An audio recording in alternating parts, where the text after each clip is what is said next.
সুপ্রিয় দর্শক, আপনাদের সবাইকে স্বাগত জানাচ্ছি ভিওডি বাংলার বিশেষ আয়োজন ৩৬ জুলাই। আজকে আমাদের সাথে আলোচনায় যোগ দিয়েছেন ছাত্রদলের যুগ্ম সাধারণ সম্পাদক রাজু আহমেদ। আমরা কথা না বাড়িয়ে আলোচনায় চলে যাব। রাজু আহমেদ, ভিওডি বাংলা স্টুডিওতে আপনাকে স্বাগত জানাচ্ছি। ধন্যবাদ জানাচ্ছি। আপনি একজন জুলাই যোদ্ধা ছিলেন। জুলাইয়ের যে প্রখর আন্দোলন, তখন যে সরকারি বাহিনী অর্থাৎ যে পুলিশ এবং শিক্ষার্থীদের মধ্যে এক ধরনের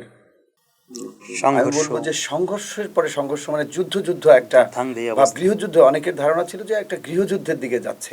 তো সেই রকম একটা পরিস্থিতি থেকে কখনো ভেবেছেন যে দেশ এরকম স্বৈরাচার বা ফ্যাসিস্ট মুক্ত হবে? তখন কি মনে হয়েছিল আন্দোলনের শুরুর দিকে?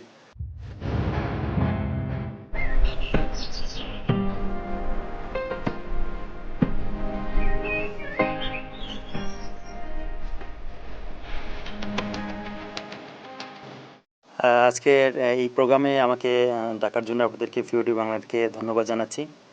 শুরুতেই আমি শ্রদ্ধার সাথে স্মরণ করছি এই জুলাই আগস্টে আমাদের যে ভাইয়েরা শহীদ হয়েছে তাদের আত্মার মাগফিরাত কামনা করছি, সাথে সাথে যারা এই আন্দোলনে অসুস্থ হয়েছে এবং যারা পঙ্গুত্ব বরণ করেছে, অঙ্গহানি হয়েছে, চোখ হারিয়েছে, আমার সেই সকল ভাইদেরকে সুস্থতা কামনা করছি। তারা যেন আমাদের মাঝে সুস্থভাবে চলাফেরা করতে পারে সেই প্রত্যাশা রাখছি। জুলাই আগস্ট আসলে আমাদেরকে বেদনা হতে করে, সাথে সাথে আমাদেরকে আনন্দিত করে দুইটা কারণে। এই জুলাই আমরা আমাদের অনেক সহযোদ্ধাকে হারিয়েছি, অনেক ভাইদেরকে আমরা আমাদের মাঝখান থেকে হারিয়ে ফেলেছি এবং অনেকে আমাদের পঙ্গুত্ব বরণ করছে, অঙ্গহানি হয়েছে। সাথে সাথে জুলাই আমাদেরকে আনন্দ দেয় এই কারণে যে দীর্ঘ ১৭ বছর যাবৎ মানুষ যে ফ্যাসিবাদী শাসনে ছিল, স্বৈরাচারী শাসনে ছিল, সেই ফ্যাসিবাদের কবল থেকে আমরা সম্মুখ সারির যোদ্ধা হিসেবে আমাদের সবসময় আমরা রাজপথে ছিলাম।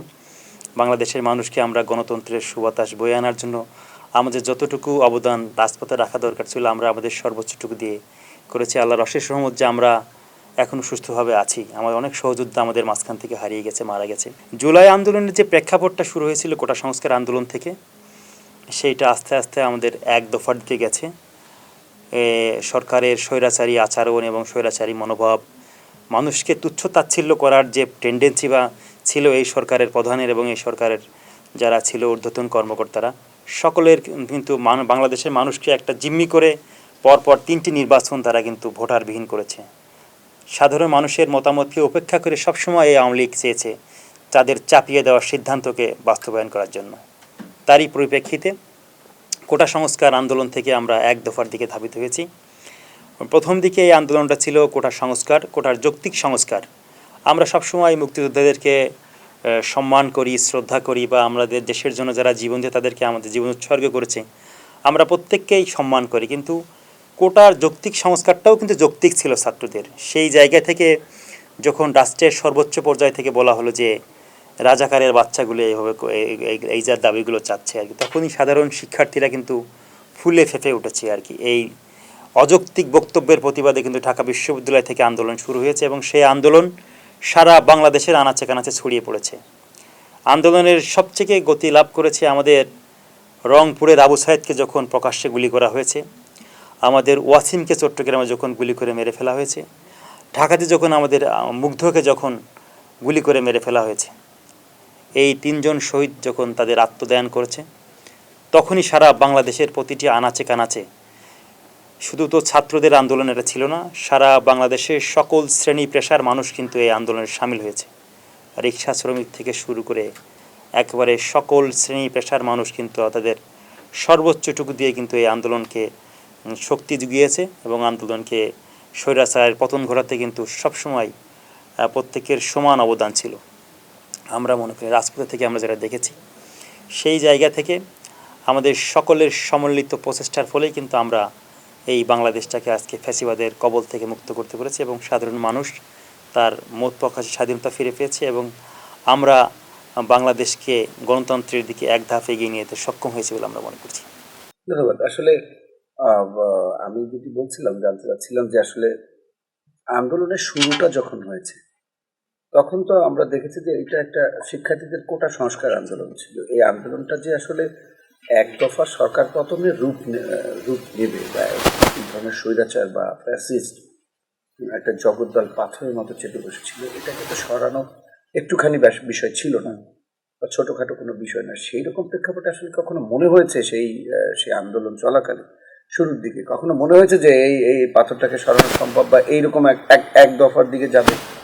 আমরা কিন্তু সবসময় 17 বছর যাবত, আমি একজন ছাত্র দলের কর্মী হিসেবে আমরা কিন্তু সবসময় আমাদের বুকের ভিতর একটা প্রত্যাশা ছিল, আশা ছিল যে টুডে অর টুমোরো এই স্বৈরাচারকে আমরা হঠাৎ সক্ষম হব আর কি। কিন্তু একটা মক্ষম টাইমের জন্য আমরা অপেক্ষা করছিলাম। আমাদের কিন্তু এই আন্দোলন সংগ্রামে আমরা বাংলাদেশ জাতীয়তাবাদী দল এবং দলের অঙ্গ সংগঠনের সকল নেতাকর্মী কিন্তু আমরা আমাদের সর্বোচ্চটুকু দিয়ে রাজপথে ছিলাম।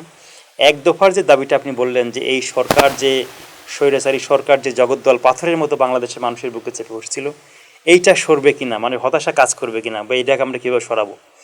আমরা প্রথম দিকে কয়েকবার আন্দোলন হয়েছে বিএনপির নেতৃত্বে, সেই আন্দোলনে আমরা এদেরকে সরাতে ব্যর্থ হয়েছে। কিন্তু সাধারণ মানুষ যখন দেখেছে যে এই সরকারের অধীনে সকলেই কম বেশি ভুক্তভোগী, অত্যাচারিত, অবহেলিত, নির্যাতিত, তখন কিন্তু সকলেই একযোগে রাজপথে নেমে এসেছে এবং এক দফার দাবি কিন্তু ঘোষণা এসেছে। এই প্রেক্ষাপটে একটু বলে রাখি যে এক দফাটা আগে তো স্টুডেন্টরা অনেক কয়েকটা দফায় ছিল, এক দফাতে কেন আসলো? এক দফাতে আপনার যখন বিশ্ববিদ্যালয়ের হলগুলোকে ভ্যাকেন্ট করে দেওয়া হয়েছে, তারপরে আন্দোলনকারী ছাত্রদেরকে যারা নেতৃত্বে তাদেরকে ডিবি অফিসে নিয়ে আটকে রাখা হয়েছে, দেদারসে গুলি করা হয়েছে, এবং এই অডিও আমরা 5 তারিখের পরে আমরা পেয়েছি। শেখ হাসিনা প্রকাশ্যে একজন গোয়েন্দা সংস্থার ঊর্ধ্বতন কর্মকর্তাকে বলছেন যে উপর থেকে নির্দেশনা দেওয়া আছে এবং তাদেরকে যেখানে পাবে সেখানে গুলি করে হত্যা করবে। এই প্রেক্ষাপট থেকে আসলে ঘুরে দাঁড়ানোটা আমাদের জন্য অনেক দুরূহ ছিল। সকল বাংলাদেশের সকল মানুষই এইটাকে, শুধুমাত্র ফ্যাসিবাদী দলের সাথে যারা সংযুক্ত ছিল তারা বাদে বাংলাদেশের সকল জনগণই কিন্তু এই আন্দোলনের পক্ষে ছিল এবং আন্দোলন আস্তে আস্তে কিন্তু এক দফার দিকে ধাবিত হয়েছে। না, এই 18 মানে আন্দোলনের শুরু থেকেই কি আপনাদের দলীয় হাইকমান্ডের নির্দেশনা ছিল যে ছাত্রদলকে এই আন্দোলনে অংশ নিতে হবে? আমরা একটু এখানে আমরা একটা পলিসি গ্রহণ করেছিলাম, যেহেতু আমাদের সকলেই আমরা যারা বিরোধী দলে দীর্ঘদিন ধরে এই আওয়ামী লীগের বিরুদ্ধে যুদ্ধ করে আসছিলাম বা আমরা তাদের বিরুদ্ধে সংগ্রাম করে আসছিলাম মানুষের গণতান্ত্রিক অধিকারকে, ভোটের অধিকারকে ফিরিয়ে দেওয়ার জন্য। বিএনপি নেতৃত্বাধীন অঙ্গ সংগঠনগুলো, আমি ছাত্র দলের যেহেতু আছি, আমাদের কিন্তু নেতাকর্মীগুলো কিন্তু সব চিহ্নিত ছিল। ছাত্রদলে এখানে একটা পলিসি, আমাদের ছাত্র বিষয়ক সম্পাদক, আমাদের বিএনপির ভারপ্রাপ্ত চেয়ারম্যান, আমাদের সাংগঠনিক অভিভাবক, আমাদের ছাত্রদলের প্রেসিডেন্ট সেক্রেটারি, আমাদের কিন্তু আন্দোলনের শুরু থেকেই বলেছে, এই আমাদের বিএনপি মহাসচিব উনিও কিন্তু প্রেস ব্রিফিং করে বলেছেন যে এই আন্দোলনটা সাথে বিএনপির একাত্মতা আছে এই যৌক্তিক আন্দোলনের পিছনে। কিন্তু আমরা এখানে একটা পলিসি গ্রহণ করেছিলাম যে আমরা আন্দোলনে মিডিয়া কম ফেস করব, ছাত্ররা সামনে থাকবে, আমরা পিছন থেকে শক্তি হিসেবে কাজ করব। আমরা সেটাই করেছি। পিছনের যত দলীয় প্ল্যান ছিল আমাদের, যেহেতু আমরা সামনে গেলে আমাকে একটা ট্যাগ দিয়ে, যেহেতু আমি বিরোধী দলের রাজনীতি করি, যেটা বিএনপির আন্দোলন বা এটা সার্বজনীন যে আন্দোলন হচ্ছে সেইটাকে অন্যদিকে ভিন্ন খাতে প্রভাবিত করার চেষ্টা করা হতো আর কি। আমরা যে কোনো আন্দোলনের সামনে গেলে এই জন্য আমরা একটু পলিসি করে আমরা ছাত্রদেরকে সামনে দিয়ে আর পিছন থেকে যত শক্তি দরকার, একটা আন্দোলন সংগ্রামের যত শক্তি দরকার, পুলিশের সাথে যত ফাইট করা দরকার, পুলিশের ছাত্রলীগের সাথে আওয়ামী লীগের পেটোয়া বাহিনীর সাথে, এই সকল শক্তির উৎস ছিল কিন্তু আমাদের জাতীয় দলের প্রত্যেকটি অঙ্গ এবং সহযোগী সংগঠনের নেতৃবৃন্দ। আমরা প্রত্যেকটি অঞ্চলে, আমরা যদি স্পেসিফিক করে বলি, আমাদের ভারপ্রাপ্ত চেয়ারম্যান কিন্তু নির্দেশনা দিয়েছিলেন 3 তারিখ, 4 তারিখ এবং 5 তারিখ টানা। আমরা যখন দেখলাম যে ক্যাম্পাসগুলোতে হল বন্ধ করে দেওয়া হয়েছে, তখন কিন্তু উত্তরাতে অনেক আন্দোলন হয়েছে, যাত্রাবাড়িতে আন্দোলন হয়েছে, মিরপুরে আন্দোলন হয়েছে, মিরপুর 10-এ, বাংলা কলেজের সম্মুখে, এই সকল জায়গাগুলোতে কিন্তু সাধারণ শিক্ষার্থীদের সাথে আমাদের অঙ্গ সহযোগী সংগঠনের প্রত্যেকটি নেতাকর্মীর কিন্তু প্রত্যক্ষ নির্দেশনা ছিল যে আপনারা সবাই সর্বোচ্চটুকু দিয়ে কিন্তু শিক্ষার্থীদের পাশে দাঁড়াবেন এই যৌক্তিক আন্দোলনের সাথে। তো আমরা মনে করি আমরা সবসময় আমাদের দলীয় নির্দেশনা মেনে আমাদের প্রত্যেকটি নেতাকর্মী এই আন্দোলনের পাশে থাকার চেষ্টা করেছে এবং সাধারণ শিক্ষার্থীদের কাঁধে কাঁধ মিলিয়ে তাদেরকে এই আন্দোলনটাকে সফল করার জন্য নেপথ্য থেকে যে শক্তিরা সব থেকে বেশি কাজ করছে সেটা বাংলাদেশ জাতীয় দল বিএনপি এবং এর অঙ্গ এবং সহযোগী সংগঠনের নেতাকর্মী।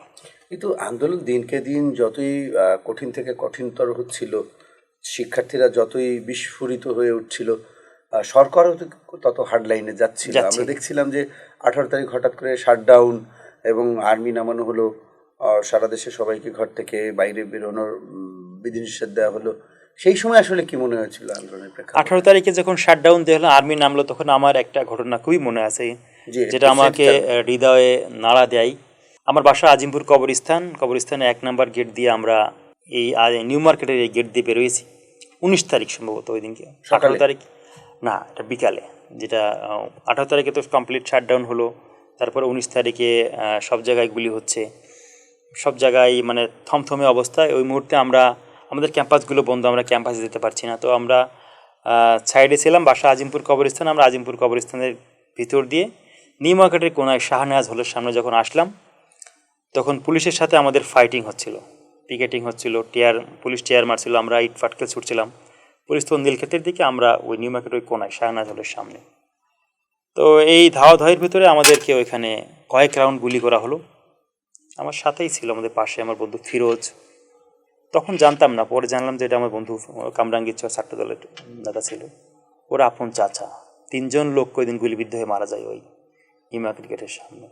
আমাদের সাথেই ছিল, গুলিবিদ্ধ হয়তো আমিও মারা যেতে পারতাম, আল্লাহ আমাকে হাত দান করছে, আমরা হয়তো ওই প্রেক্ষাপট থেকে বেঁচে এসেছি। পরে একদিন পরে আমরা ওই লাশটা, তখন তো গুলি করার পরে আমরা লাশ রিক্সা, মানে ওই গুলিবিদ্ধ রক্তাক্ত শরীর আমরা রিক্সায় উঠাই দিছি, কিন্তু তখন তার খোঁজার সুযোগ নেই যে কে গুলিবিদ্ধ হলো। আমরা এদিকে পুলিশের ধাওয়া দিচ্ছি, আবার পিকেটিং হচ্ছে, একজন অসুস্থ হচ্ছে, আবার সামনে আসছে। এই পর্যায়ে আমরা তাকে ঢাকা মেডিকেলে পাঠিয়ে দিলাম। পরে আমরা শুনলাম যে আমাদের বন্ধুর ওই চাচা, যুবদলের কর্মী আমাদের, উনি গুলিবিদ্ধ হয়েছে। তো ওই লাশটা আমরা একদিন পরে ঢাকা মেডিকেল মর্গে খুঁজে পেয়েছি, পরে আরও একদিন পরে এসে আজিমপুর কবরস্থানে দাফন করেছি। এরকম অসংখ্য ঘটনা আমাদের সাথে আছে, যে আমরা মিছিল করছি, আমাদের সাথে থেকে একজন গুলিবিদ্ধ হয়েছে, পরে আমরা আর তাকে খুঁজে পাইনি, সে মারা গেছে, আর শেষ দেখাটাও হয়তো হয়নি। এরকম অসংখ্য মিছিলে, ওরকম অসংখ্য সহযোদ্ধার ছড়রা গুলি বা গুলিবিদ্ধ, তারপরে গুলিতে পা উড়ে গেছে, গুলিতে চোখ নষ্ট হয়ে গেছে, একটা হাত উড়ে গেছে, গুলি এদিক দিয়ে গিয়ে ওদিক দিয়ে বেরিয়ে গেছে। আমাদের সাথে অসংখ্য সহযোদ্ধার এরকম, মানে এখনও তারা মানে পঙ্গুত্বের বোঝা নিয়ে বেঁচে আছে। এগুলো আমাদেরকে সবসময় বেদনাহত করে, মর্মাহত করে, কিন্তু দিন শেষে আমরা একটা স্বস্তির নিঃশ্বাস ফেলেছি যে আমাদের এই রক্তের প্রতিদানে আমরা ফ্যাসিবাদকে মুক্ত করতে পেরেছি বাংলাদেশ থেকে। এই যে আন্দোলনটা চলছিল আসলে, সেই সময় আসলে হঠাৎ করে যখন আর্মি নামানো হলো, তখন কি আপনারা ভীত হয়েছিলেন যে আসলে সামনে আপনাদের কি কি করতে হবে, আর্মির সামনে, সেনা বন্দুকের সামনে আসলে কি করা যায়, একটা কি তো করণীয় ছিল? সাধারণ মানুষের মাঝে তো একটা তখন ভীতি দলের বা নির্দেশনাটা কেমন ছিল? ভীতি বা সঞ্চয়, কর্মীদের মাঝে তো আমরা যেহেতু রাজনৈতিক কর্মী, আমাদের তো সবসময় একটা আশার বাণী কাজ করে। কিন্তু যারা শিক্ষার্থী, সাধারণ শিক্ষার্থী ছিল, হল বন্ধ করে দিলে এরা এত একদিনের নোটিশে হল বন্ধ করে দিলে থাকার জায়গা নেই, কোথায় থাকবে, কখন আন্দোলন করবে, একটা একটা সমস্যার ভিতরে আমরা পড়েছিলাম। কিন্তু তখন আমরা দেখেছি যে বেসরকারি বিশ্ববিদ্যালয়ে কিন্তু একটা ব্যাপক ভূমিকা আমরা দেখেছি। তারপর আর্মি নামার যে বিষয়টি বললেন, আর্মি তো সাধারণত বাংলাদেশের প্রেক্ষাপটে যখন খুবই সংকটকালীন অবস্থায় যায় তখন আর্মি নামে। আর্মি নামার পরে কিন্তু একটু অবজারভেশন আমরা করেছি যে আসলে কী পর্যায়ে দাঁড়ায়, আর্মিরা কি আক্রমণাত্মক ভূমিকায় যায় নাকি আমরা দেখেছি আর্মিদের কিন্তু ভূমিকাটা ওই রকম আক্রমণাত্মক পুলিশের মতো ছিল না। তারা কিন্তু সহনশীল আচরণ করেছে বাংলাদেশের মানুষের সাথে বা আন্দোলনকারী ছাত্র জনতার সাথে। তো এই আর্মি নামার পরেও আমরা যখন, আপনি যেটা বললেন যে আমরা এই আন্দোলনটাকে ভীত সন্ত্রস্ত হয়েছিলাম কিনা, বা আমরা এই আর্মি নামার পরে সাধারণ শিক্ষার্থীরা ভয় পেয়েছিল কিনা, আমরা মনে করি এটা যৌক্তিক আন্দোলন ছিল। এবং যৌক্তিক আন্দোলন আমরা, এটা মনে হচ্ছে আমাদের একটা পাছা মরার লড়াই। এই আন্দোলনে আমরা যদি সফল না হই, তাহলে আমাদের প্রত্যেকেরই জীবনহানির সংখ্যা আছে, মামলা হামলার সংখ্যা আছে, জেল জুলুমের সংখ্যা আছে। আর সফল যদি আমরা না হই, আমরা এইটা পড়তে হবে। আর আমাদের সফল হলে আমরা বাংলাদেশের মানুষকে গণতন্ত্রের স্বাদটাকে দিতে পারবো। সেই আমাদের বাঁচা মরার লড়াই ছিল। সেই লড়াইয়ে আমরা সবসময় সকল ভয়কে জয় করে সামনের দিকে এগিয়ে যাওয়ার চেষ্টা করেছি, এবং আলহামদুলিল্লাহ আমরা সফল হয়েছি। এই যে বললেন যে প্রাইভেট বিশ্ববিদ্যালয়, এই আলোচনায় আমি পরে আসতাম। প্রাইভেট বিশ্ববিদ্যালয়ের শিক্ষার্থীরা একটা ব্যাপক ভূমিকা রেখেছে। যখন আমরা দেখেছি যে ঢাকা বিশ্ববিদ্যালয় বন্ধ করে দেওয়া হলো, ছাত্রলীগকে প্রথমে সাধারণ শিক্ষার্থীরা বের করে দিয়েছিল। এটি একটি বড় ঘটনা বাংলাদেশের ইতিহাসে, ক্ষমতাসীন দলের ছাত্র সংগঠনকে এরকম ঢাকা বিশ্ববিদ্যালয়ের মতো ক্যাম্পাস থেকে বের করে দেয়া। এরপরেই কিন্তু আর্মি নামানো, যৌথ বাহিনী অভিযান চালানো, এগুলো শুরু হয়ে গেছিল। এই এমন প্রেক্ষাপটে এই প্রাইভেট বিশ্ববিদ্যালয়ের শিক্ষার্থীরা মাঠে নেমে মাঠ দখলে রাখা, এবং সরকার অনেকটা সেখানে কিন্তু অবাক হয়ে গিয়েছিল যে আসলে এ ধরনের ঘটনা তো এর আগে কখনো ঘটেনি, যে প্রাইভেট বিশ্ববিদ্যালয় এই নিয়ে কোনো প্ল্যানই ছিল না সরকারের মূলত। এটা আসলে কিভাবে হলো? এটা আপনার আসলে দলের আমরা প্ল্যানটা যেটাকে বললাম যে ঢাকা বিশ্ববিদ্যালয় থেকে সরকার দলের ছাত্র সংগঠনগুলো যখন বিতাড়িত হয়ে যায়, তখন প্রশাসন কিন্তু একেবারে, তখন তো আওয়ামী প্রশাসন নির্ভর হয়ে গেছে এবং তারা সিদ্ধান্ত নিয়েছে যে আমরা হল বন্ধ করে দেব। যেহেতু হলটা ছাত্রলীগের দখলে নেই, সাধারণ শিক্ষার্থীদের দখলে চলে গেছে, তখনই তারা এই সিদ্ধান্তে এসেছে যে আমরা এই হল নিয়ন্ত্রণ করতে হলে আমাদের বিশ্ববিদ্যালয় ভ্যাকান্ট করতে হবে। এই সিদ্ধান্তের প্রেক্ষিতে সাধারণ শিক্ষার্থীরা কিন্তু, বেসরকারি বিশ্ববিদ্যালয়ের শিক্ষার্থীরা কিন্তু তাদেরকে এই যে ঢাকা বিশ্ববিদ্যালয়ে যে ভ্যাকান্ট করে দিলে আন্দোলন যে স্থবিরত আসবে, এই স্থবিরতা আসলেই এই সরকার সুযোগ পাবে। তো আমরা মনে করি তারা একটা মক্ষম টাইমে রাজপথে দখল নিয়েছিল। এখানে আসলে যখন ঢাকা বিশ্ববিদ্যালয় ভ্যাকান্ট করে দেওয়া হয়, তখন ঢাকা বিশ্ববিদ্যালয়ের শিক্ষার্থীরা সারা ঢাকা শহরে ছড়িয়ে গেছে এবং যে যেখানে আছে সেখান থেকে কিন্তু নেতৃত্ব দেওয়ার চেষ্টা করেছে। আমরা মনে করি এটাও একটা গুরুত্বপূর্ণ বিষয় যে ঢাকা বিশ্ববিদ্যালয়ে যারা আন্দোলনকারী ছাত্র জনতা ছিল, তারা কিন্তু ঢাকা শহরের বিভিন্ন জায়গায় ছড়িয়ে গেছে এবং এরা কিন্তু সাধারণ মানুষকে বোঝাতে সক্ষম হয়েছে যেটা যৌক্তিক আন্দোলন, আপনারা রাজপথে আসেন।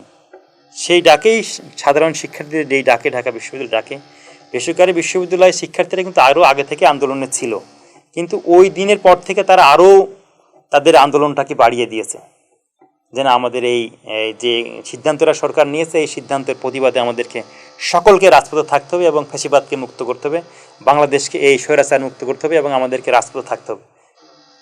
প্রাইভেট বিশ্ববিদ্যালয়ের সাথে সাথে বেসরকারি বিশ্ববিদ্যালয়ের সাথে সাথে প্রাইভেট বিশ্ববিদ্যালয়ের ভূমিকা অনস্বীকার্য। প্রাইভেট বিশ্ববিদ্যালয়ের শিক্ষার্থীরা যে ভূমিকা নিয়েছে, এটি কি আপনার দলের সংগঠনের নেতৃবৃন্দের কোনো নির্দেশনা ছিল যে প্রাইভেট? আমাদের বেসরকারি বিশ্ববিদ্যালয়ের কমিটি আছে এবং আমাদের প্রত্যেক ইউনিটেই আমাদের নেতাকর্মী আছে। আমাদের নির্দেশনা ছিল যে আমরা যেহেতু এইখান থেকে আমাদের বিশ্ববিদ্যালয়গুলো ভ্যাকান্ট করে দেওয়া হয়েছে, তাহলে আমাদেরকে কিন্তু অন্য অন্য জায়গায় আমাদের যে নেতাকর্মী আছে বেসরকারি বিশ্ববিদ্যালয়, সকলকে সংগঠিত করে সকলের যেন রাজপথে থাকে এবং এই যৌক্তিক দাবির পিছনে যেন তারা কাজ করে, আমাদের নির্দেশনা ছিল।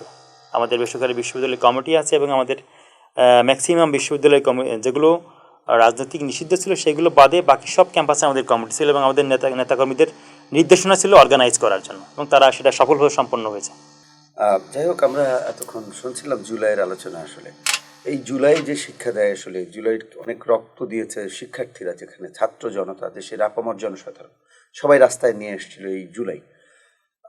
এটি যেমন সত্যি, তেমনি জুলাইয়ের আসলে চাওয়াটা কি, জুলাইয়ের পাওয়াটা কি? এই যে চাওয়া পাওয়া, জুলাইয়ের যে আদর্শ বা লক্ষ্য, 5 আগস্টের পরে কি ছাত্রদল সেই আগের যে তার আদর্শিক রাজনীতি, বিরোধী সরকার বিরোধী রাজনীতি, বিভিন্ন ক্যাম্পাসে রাজনীতি, হল দখল, সাধারণ শিক্ষার্থীদের অধিকারের জন্য রাজনীতি, ছাত্রদলের সেই জায়গায় কি ছাত্রদল এখনো আছে নাকি কিছুটা হলেও সরে গেছে? আমরা আত্মউপলব্ধি বিগত 17 বছর কিন্তু ফ্যাসিবাদের বিরুদ্ধে লড়াই করেছি, আন্দোলন করেছি, সংগ্রাম করেছি। 5 আগস্ট পরবর্তী বিশ্ববিদ্যালয়ে যে রাজনীতি বা সারা বাংলাদেশের সামগ্রিক যে রাজনীতি, আগের সময়ের যে দখলদারিত্বের রাজনীতি ছিল, আমাদের একটা ক্যাম্পাসেও কিন্তু ছাত্রদলের প্রত্যেকটি ক্যাম্পাসে কার্যক্রম পরিচালিত হচ্ছে, কিন্তু আমরা কোনো ক্যাম্পাসে একজন শিক্ষার্থীও কিন্তু আমরা জোর করে মিছিলে নিয়ে আসি না।